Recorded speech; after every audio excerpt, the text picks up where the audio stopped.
kita bersyukur atas segala kebaikan Tuhan, kasih sayang Tuhan. Saat ini kita ada sebagaimana kita ada, hidup, bergerak, bernafas, kekuatan, kesehatan, semua adalah anugerah Tuhan. Sebab kalau bukan Tuhan yang menolong, tidak akan mungkin kita ada seperti saat ini. Kita melihat di luar sana banyak yang tidak berdaya, banyak yang sakit, banyak yang menghadapi pergumulan masalah yang tidak dapat terselesaikan, sehingga mereka tidak ada waktu untuk datang kepada Tuhan. Tetapi bukan sedikit juga yang diberkati Tuhan di luar sana, tetapi mereka tidak menghargai akan acara Tuhan, panggilan Tuhan untuk beribadah kepada Tuhan. Dan kita bersyukur karena kita boleh mengerti kehendak Tuhan. Kita boleh datang beribadah kepada Tuhan. Sebab itu saudara, saat ini kita akan membaca firman Tuhan. Mari kita menghormati firman Tuhan. Kita akan membaca di dalam suratan Rasul Paulus kepada jemaat Efesus. Efesus pasal 5. Efesus 5 ayat 15 sampai ayat yang ke-17.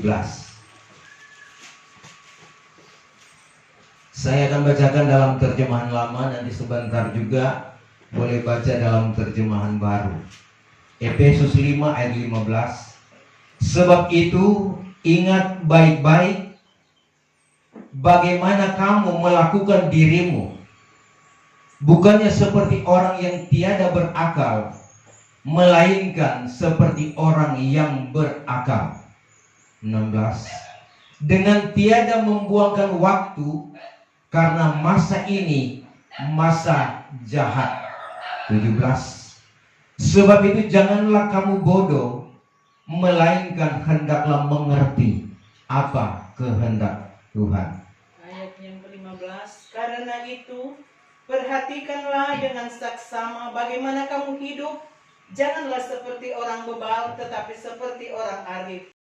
Dan gunakanlah waktu yang ada, karena hari ini adalah jahat. Sebab itu janganlah kamu bodoh, tetapi yang mengerti kehendak. Saudara, ini adalah merupakan suratan daripada Rasul Paulus kepada orang-orang suci, orang-orang yang sudah dibentuk oleh Tuhan di Efesus. Firman Tuhan datang kepada orang-orang pilihan Tuhan, juga termasuk saya dan saudara yang ada di video ini. Ya. Dikatakan oleh firman Tuhan, ya, ingat baik-baik atau perhatikanlah akan hidupmu, ya. Bagaimana kamu melakukan diri, ya, bukan seperti orang yang tiada berakal, melainkan seperti orang yang berakal. Artinya saudara, orang yang bijaksana dengan orang yang tidak bijaksana, atau ibarat orang bodoh, ya. Nah saudara, memang kehidupan saya dan saudara, kita juga bukan ya orang-orang yang terlalu hebat, luar biasa, ya. Tetapi kita justru dari kebodohan. Kenapa bodoh? Karena kita tidak mengenal Tuhan. Awalnya kita jauh daripada Tuhan, tidak mengerti segala rencana Tuhan. Dan dikatakan firman Tuhan kita jadi bodoh karena kita terikat dengan duniawi. Di dunia ini saudara, yang dikatakan oleh firman Tuhan penuh dengan dosa, penuh dengan kegelapan. Nah, kita menjadi bodoh kalau kita tidak mengerti atau tidak melihat akan acara-acara Tuhan. Acara-acara Tuhan saudara, acara yang luar biasa. Karena Wahyu pasal yang ke-22 ayat 12 ayat 13 dikatakan dia adalah yang awal dan yang akhir. Dia yang menjadikan segala sesuatu, dan dia juga akan menyelesaikan segala sesuatu. Artinya saudara, segala apa yang ada di dalam dunia ini, ya, baik di dunia, di langit dan di sorga, Semua dalam kendali Tuhan, dalam rancangan Tuhan. Sebab itu kalau Dia adalah yang awal dan yang akhir, nah Dia begitu mengasihi kita dengan rela berkorban, dan Dia menolong saya dan saudara. Saudara, kita yang dulu gelap, yang saudara sekalian tidak mengerti kehendak Tuhan, tapi tatkala kita dijamah Tuhan, kita dipanggil oleh Tuhan mengerti firman Tuhan. Kemudian saudara, bukan hanya sekedar mengerti, kita melakukan firman Tuhan. Tuhan katakan percaya, kita harus percaya. Tuhan katakan bertobat, kita harus bertobat. Tinggalkan segala dosa-dosa dan berbuat benar sesuai dengan kebenaran firman Tuhan. Memang saudara, manusia terbatas, ya. Berusaha berbuat baik, tetapi keterbatasan manusia itu sungguh saudara sekalian sangat besar. Tetapi saudara, Tuhan tidak membiarkan kita dalam keterbatasan ini, tetapi Dia memberikan kita kemampuan, ya. Artinya saudara sekalian, Dia memberikan kita penolong, yaitu Roh Kudus. Roh Kudus ini yang diberikan Tuhan kepada saya dan saudara untuk menyertai kita sekarang ini dan selama-lamanya. Roh Kudus akan menuntun kita, mengingatkan kita tentang firman Tuhan yang sudah kita dengar, kita baca, supaya kita mampu untuk melakukan. Karena kalau cuma dengan kekuatan manusia, kita tidak sanggup untuk melakukan firman Tuhan. Tetapi karena ada Roh Kudus, Roh Kudus itu mengingatkan. Di saat kita salah, kita ditegur. Ditegur oleh firman Tuhan, diarahkan. Sebab dikatakan, saudara sekalian, 2 Timotius 3 ayat 16, tiap-tiap kitab yang diwahyukan Tuhan berfaedah bagi pengajaran, menyatakan kesalahan, memperbaiki yang rusak, dan menunjuk jalan yang benar. Jadi kehidupan kita yang rusak ditegur, diperbaiki oleh kebenaran firman Tuhan. Karena manusia pada dasarnya sudah jatuh dalam dosa, kehilangan kemuliaan Tuhan. Kata Rasul Paulus kepada jemaat yang ada di Roma, Rum pasal yang ketiga. Tetapi anugerah Tuhan, ya, anugerah Tuhan yang saudara sekalian begitu besar dinyatakan di dalam dunia ini. Dikatakan karena begitu besar kasih Allah akan dunia ini, sehingga dikaruniakannya anaknya yang tunggal, supaya barang siapa yang percaya akan anak itu tidak akan binasa, tetapi akan beroleh kehidupan yang kekal. Amin saudara. Kita percaya akan anak Allah. Yohanes pasal 1, Dia itu adalah firman. Ayat 14, firman yang sudah menjadi manusia dan tinggal di antara kita. Luar biasa saudara, kasih Tuhan dalam kehidupan kita. Sebab itu dikatakan oleh firman Tuhan, ya, jangan kita menjadi bodoh, tetapi kita mengerti maksud kebenaran firman Tuhan. Memang saudara, kita ini ya hidup dalam 3 unsur tubuh, jiwa, dan roh. Biasanya kita hanya mementingkan tentang kehidupan lahiriah. Apa yang kita mau makan, kita mau minum, ya, apa yang kita butuhkan, kita mau pakai, itu yang kita pikirkan di hari-hari ini. Apalagi di hari-hari ini kita sudah berada pada bulan Desember, ya. Desember, ya. Namun saudara, di bulan Desember ini tentunya ya segala kebutuhan itu juga akan ada. Tidak akan ada yang tidak berpikir apa yang akan kita dapatkan, apa yang akan kita lakukan. Nah saudara, orang-orang yang bijaksana, orang yang mengerti kehendak Tuhan, dia akan berusaha yang pertama membuat kehidupan keluarga itu merasakan kedamaian dan sejahtera. Artinya ada hubungan yang baik suami istri dan anak-anak, rukun satu dengan yang lain, ya. Itu wujud kasih kepada Tuhan, ya. Tuhan mau kita hidup dalam kasih-Nya. Artinya kalau hidup dalam kasih itu tidak ada tuh baku-baku feyong, nyanda ada tuh baku-baku marah, nyanda ada kebencian. Itu hidup di dalam Tuhan, karena Tuhan marah orang yang hidup dalam kebencian, iri hati, ya. Tuhan tidak suka, itu tidak sesuai firman Tuhan. Tetapi Tuhan mau kita hidup rukun dan damai. Amin. Nah saudara, di hari Natal ini apa yang kita mau inginkan, saudara? Tentunya segala sesuatu menyangkut perayaan-perayaan Natal. Biasanya rumah-rumah harus kita hiasi. Ya, sebelum dihiasi kita bersihkan dulu. Jadi Desember ini, Natal ini identik dengan pembersihan. Kita mulai bersih-bersih. Bersih-bersih dalam rumah, dalam ruangan, di luar rumah kita mulai bersih-bersih. Kemudian setelah itu kita mulai ya mengatur, memberi aksesoris. Ya. Mungkin ya itu kursi so lama, so rusak, ganti baru jo. Mungkin tuh meja itu mungkin so rusak, so bertahun-tahun, ganti baru jo. Segala sesuatu identik dengan kebersihan. Kemudian barang-barang yang baru. Amin. Apalagi saudara sekalian baju-baju baru. Kalau baju-baju lama, kasih coba gembala. Tapi Jumat mesti baru. Amin. Artinya saudara, ini tandanya kita melihat acara Tuhan yang luar biasa dalam keluarga Kristen. Capatu lagi kalau setua-tua ganti baru juga. Ada haleluya. Saudara, mungkin kita berpikir ya. Saya melihat di sini saudara bahwa kayaknya ini kita tidak berdaya.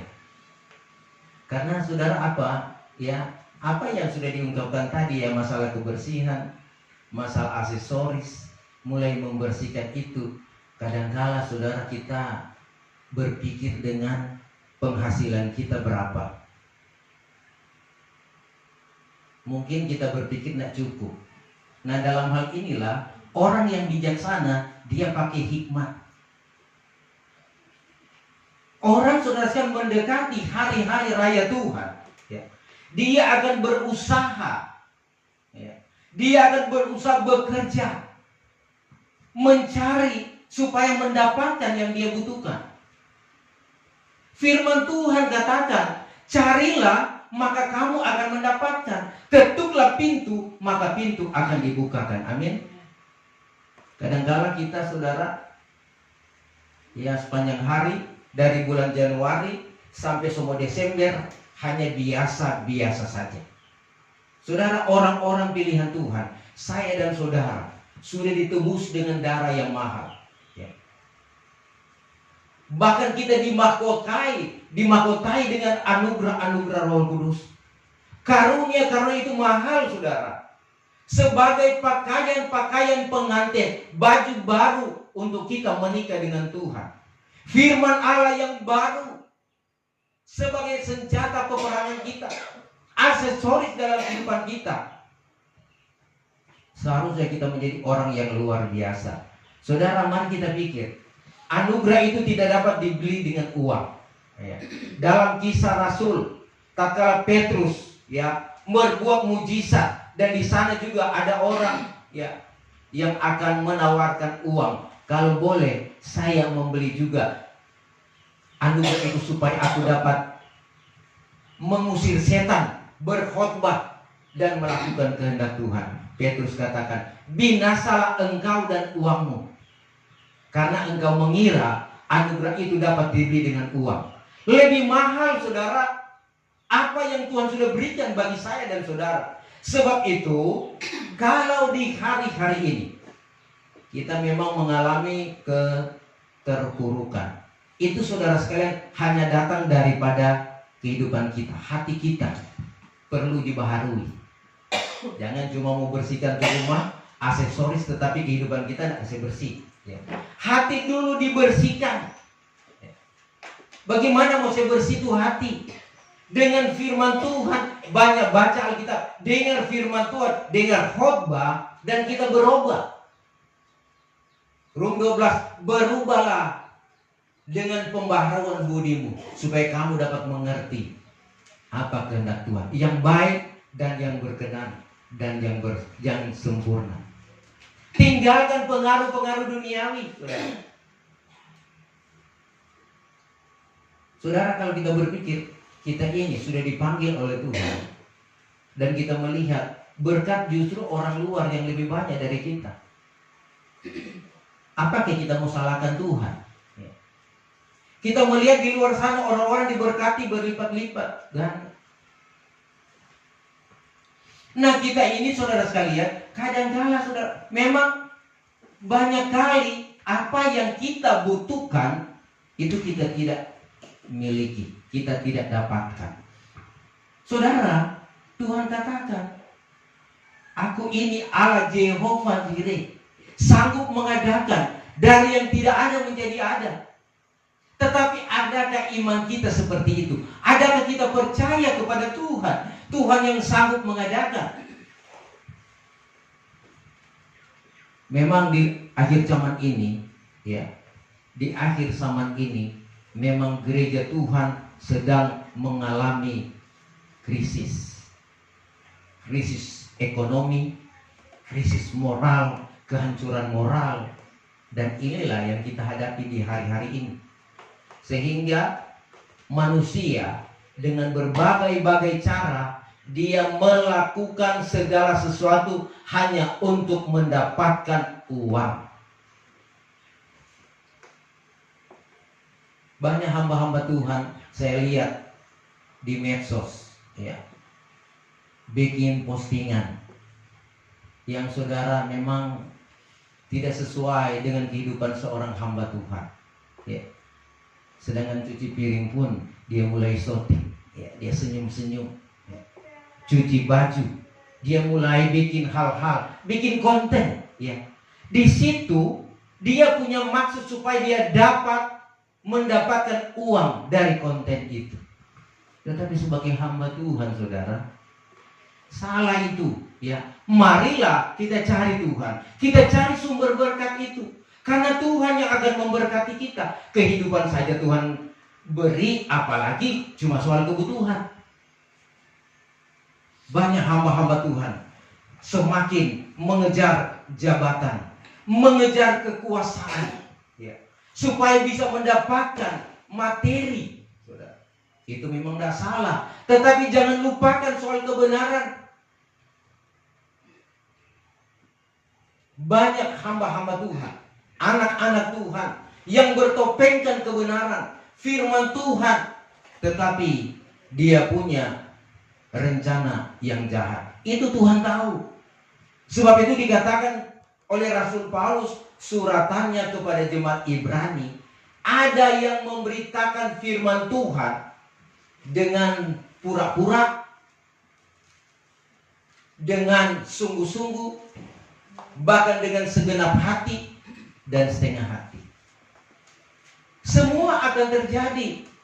Bahkan akhir zaman dikatakan oleh Nabi Mika, ya, penghulu mencari suap, nabi-nabi cari suap, hamba-hamba Tuhan mencari keuntungan dalam pelayanan.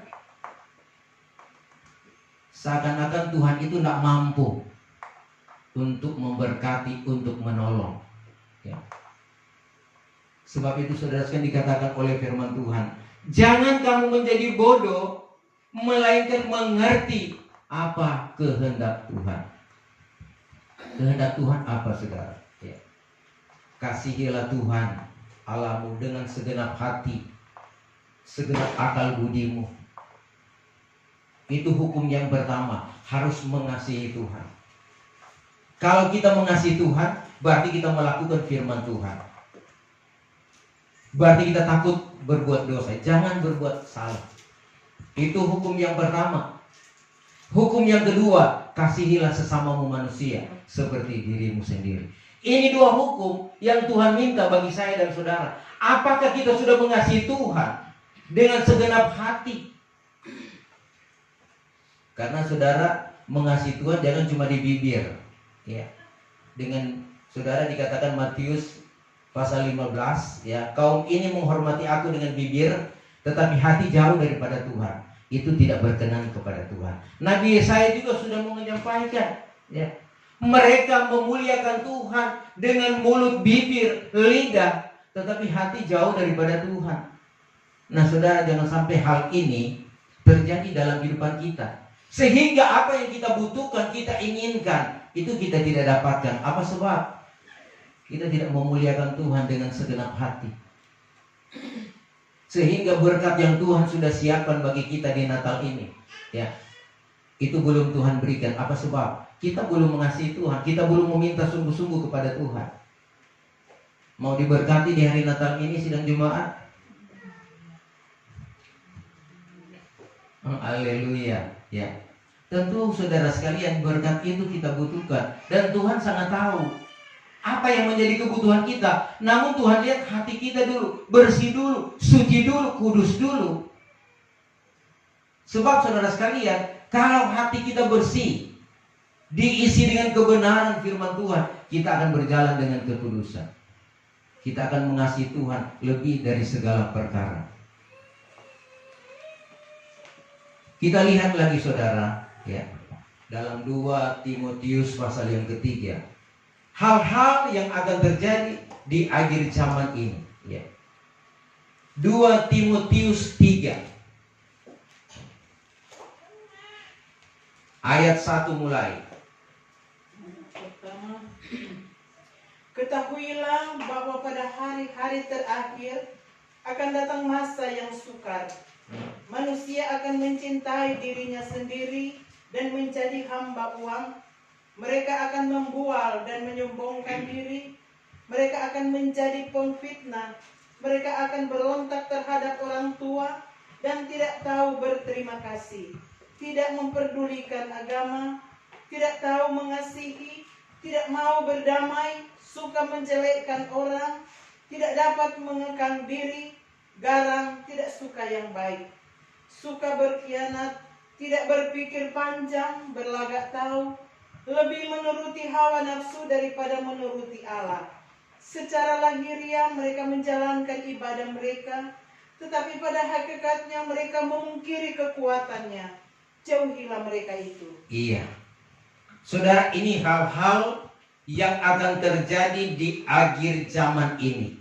Ini berlaku umum, ya. Namun hal-hal ini juga berlaku bagi orang-orang pilihan Tuhan, termasuk saya dan saudara.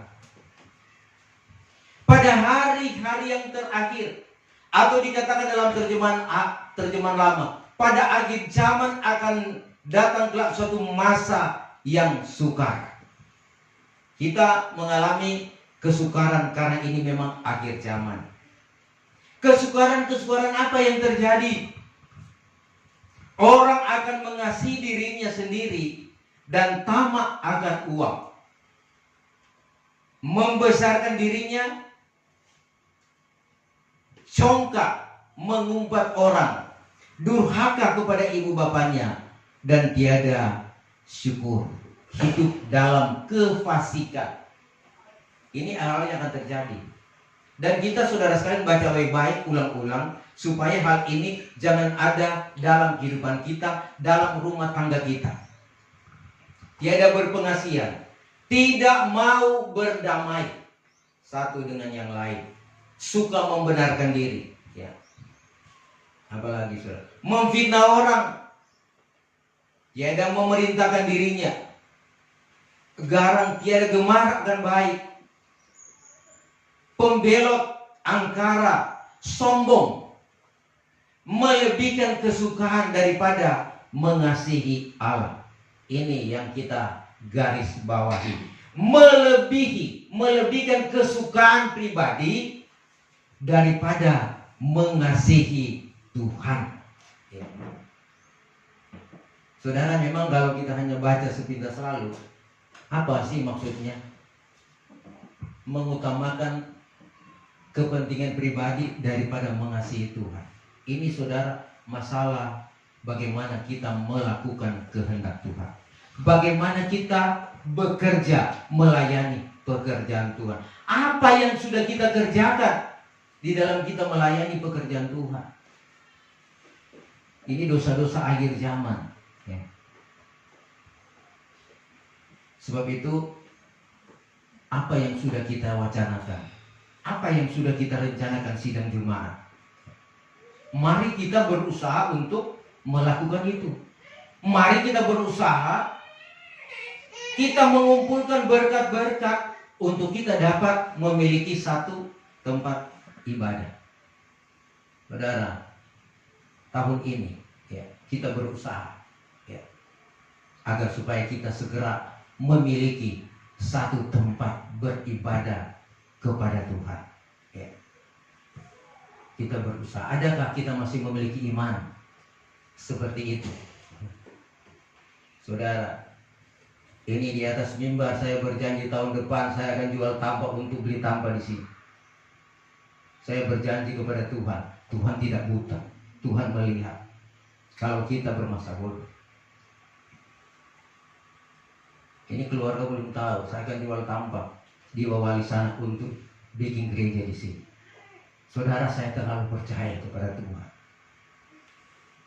Bahwa apa? Kalau kita sudah bawa kepada Tuhan, saudara akan melihat acara Tuhan. Karena ya gembala ini bukan lebih muda, lebih tua, tapi sayang akan jiwa-jiwa anak cucu kita. Mau beribadah di mana kalau kita tidak ada tempat ibadah? Dan jangan kita tutup mata, tutup hati dalam hal ini. Selagi kita masih boleh berkorban, memberi, mari kita beri kepada Tuhan. Saudara, tidak rugi. Kalau Tuhan kasih patuhannya, tidak rugi. Sebab itu kadang-kala kita, ya, kenapa kita susah? Karena kita terlalu mementingkan kebutuhan kita. Kepentingan rumah tangga kita, anak-anak, cucu kita. Malah kita kasih anak-anak, mereka masih di pemberontak. Ini sudah dibuatkan. Cucu-cucu sedikit akan mau. Malah omak dia opa punya dorang ambil. Ya. Orang tua beli HP baru, anak-anak cucu ambil. Ya. Dan dia tidak menyesal. Orang tua mana? Dia biar dia karena anak ambil, cucu ambil, biar dia. Yang namanya menyesal. Saudara, kalau Tuhan ambil, apakah kita menyesal? Tuhan, saudara, yang punya apa yang ada. Bahkan nafas hidup kita Tuhan punya. Kalau Tuhan ambil, baru kita melihat, oh Tuhan, jangan lu ambil Tuhan. Tuhan bisa mengambil yang terbaik, yang kita kasihi, yang kita cintai. Kalau kita tidak mengerti kehendak Tuhan. Sebab itu sebelum Tuhan ambil, kasih coba Tuhan. Karena dalam hidup ini saudara sekalian, soalnya tidak lama, soalnya lebih tua. Ya. Ini saya hanya mengingatkan firman Tuhan. Masa-masa ini masa jahat. Kalau kita mengasihi Tuhan, mari kita memberi kepada Tuhan yang terbaik. Saudara, kalau di tempat kami, saudara, tiap hari Minggu itu bantuan-bantuan datang dari keluarga ini, dari bapak ini, dari ibu ini, memberikan bantuan kasih setiap minggu, baca-baca. Nah saudara, ini adalah merupakan respon mengasihi Tuhan, memberi yang terbaik kepada Tuhan. Dan kita ini sobat janji Pak Tuhan, ya, melalui rapat orang mau kasih tiap bulan begini, tiap bulan begitu. Tetapi saudara, kita tidak melakukannya. Ini memang saudara kan jelas-jelas iman tanpa perbuatan. Kalau iman tanpa perbuatan, mati. Jadi saudara, mari orang sadar, kita harus sadar. Karena kalau kita tidak beriman, kita mati sekarang. Saudara, jangan mimpi-mimpi sorga. Kita tidak melakukan apa kehendak Tuhan. Cuma pikir-pikir apa yang orang mau makan, orang mau minum. Saudara, kitab Injil Matius katakan, jangan kamu khawatir tentang hidupmu. Apa yang kamu mau makan, kamu mau minum, mau pakai. Karena nyawa itu lebih daripada makanan dan pakaian. Karena yang akan Tuhan selamatkan itu adalah kehidupan kita. Apakah kita sudah berkenan kepada Tuhan atau tidak? Sekarang Tuhan semakin memberi membersihkan kehidupan kita. Jadi jangan kita cuma bersih-bersih rumah, kemudian hati kita tidak bersihkan. Aksesoris, karunia-karunia daripada Tuhan, firman Tuhan harus dipertambah-tambahkan dalam kehidupan kita. Tetapi saudara sekalian, sedangkan saya secara lahiriah, kita tidak bergairah lagi untuk merayakan, memperingati. Secara lahiriah dan secara rohani dipertanyakan, mana syukur kita kepada Tuhan? Kita mengukur dari keberadaan kita. Karena Tuhan terbatas, ya kita tidak mampu memberi kepada Tuhan. Saya katakan kepada Ibu Gembala, baking cookies Jo, Torang mau bawa kepada hamba-hamba Tuhan, Ibu Rohani yang sudah mendidik kami dalam pengajaran. Kalau mau baking cookies, bikin 2 macam, supaya satu orang bawa, satu for di rumah. Jadi harus ada pemikiran di sana. Masa saudara sekalian, anak-anak kita orangnya tidak siapkan itu, sehingga tiap hari Natal dorang anak-anak semua suruh pipa siar di Birman cuma untuk memakan cookies. Saudara, di rumah kita sudah ada. Demikian juga pemberitaan firman Tuhan. Ini adalah makanan rohani kita. Seharusnya di rumah kita sudah ada. Kalau di rumah kita ada makanan, maka kita menikmati makanan itu. Karena kadang-kala makanan-makanan di luar itu beracun, ya. Ini berbicara tentang makanan rohani juga. Karena juga kalau kami mengadakan perjalanan ke Manado, ya memang sudah tidak pernah kami singgah rumah makan untuk makan. Tetapi kami masak di rumah, bawa untuk makan di jalan. Itu lebih sehat, lebih efisien, dan lebih murah lagi, ya. Dan ikut selera. Kalau di rumah-rumah makan, kalau makanan yang biasa-biasa memang murah. Tetapi kalau yang luar biasa itu mahal. Tetapi apakah kita bisa puas dengan makanan yang mahal itu? Sebab itu kita lebih efisien sadia makan sendiri, ya. Kita makan di rumah kita masing-masing tanpa perhimpunan kita beribadah kepada Tuhan. Itu berbicara tentang pengajaran.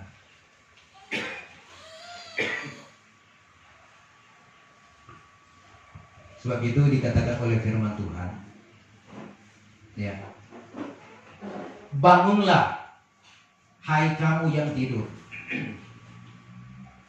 Ayat 14 Efesus 5. Itulah sebabnya kata firman, bangunlah hai engkau yang tidur, dan bangkitlah dari antara orang mati, maka Kristus akan bercahaya atasmu. Jadi kalau orang masih tidur, orang tidur tidak bekerja. Orang yang mati, apalagi saudara, dia tidak berdaya. Nah, kalau kita masih tidur rohani, mari kita sekarang bangun. Mau bangun? Bangun dengan tindakan, dengan gebrakan baru. Kalau saudara sekalian, lalu kita masih lalai, mari sekarang kita aktif. Apapun yang kita bawa kepada Tuhan dengan segenap hati, Tuhan akan berkati. Tetapi kalau Tuhan tahan-tahan, Tuhan tidak akan memberkati. Karena Kisah Rasul pasal yang ke-20, Kisah Rasul 20 ayat yang ke-19 mungkin. Coba baca.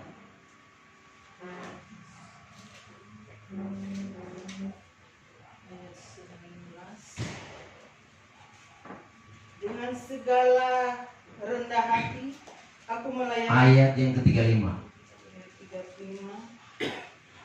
Dalam segala sesuatu telah kuberikan contoh kepada kamu, bahwa dengan bekerja demikian kita harus membantu orang-orang yang lemah, dan harus mengingat perkataan Tuhan Yesus, sebab ia sendiri telah mengatakan adalah lebih berbahagia memberi daripada menerima. Iya, baca baik-baik. Ya.